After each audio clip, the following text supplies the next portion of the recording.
Nabembang ko si Hershey Sana all. sa bahay dahil wala kasi sila nanay at tatay. Teka, pasok ko kamay. Tulungan ako. Ayoko mo na Sabay ka pumasok na. ako. Nakakatakot Andyan lang yan eh. sila. Ano ka ba? Ma? Pa? Nasaan kaya sila? Akit tayo sa taas. Bakit tumatawa? Akit tayo. Nandun lang yun. Tara. Ba't tayo aakit tayo? Akit ka dito. Ano ba?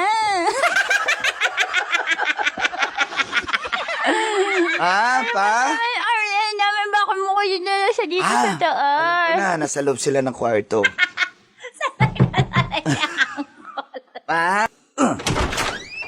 Wala naman. Pasok ka na dito sa cabinet siguro. Halika. Arnel, ang pilyo mo Hindi na ako natutuwa.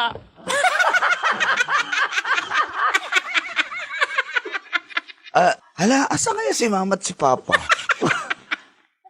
Ala, ang cute ng kama nyo. Salem bed.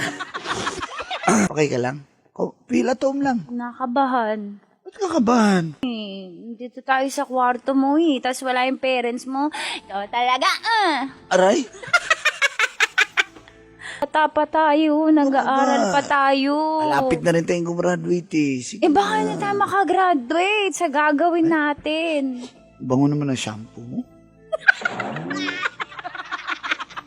Alikan ko siya sa leg. Arnel, ano ba yan?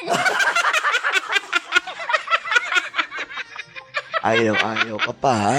Halika dito. Arnel naman, natatakot ako. Baka mabuntis ako, Hindi kita bubuntisin. Ano ka ba?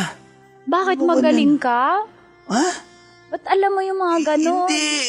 Sinasabi ko, mahal kita. Hindi pa ako marunong yan Tuturuan kita. Bakit? Ba't mo alam? Tinuruan ako ng friend ko. Nananagutan ko po. Sige, papakasal ko kayo sa Dapat lang! Kasal na agad yan bukas! Bukas na bukas din, ikakasal kayo! Katayin ng 3 bakat 2 baboy! Hindi yun natin dahil. Kakay.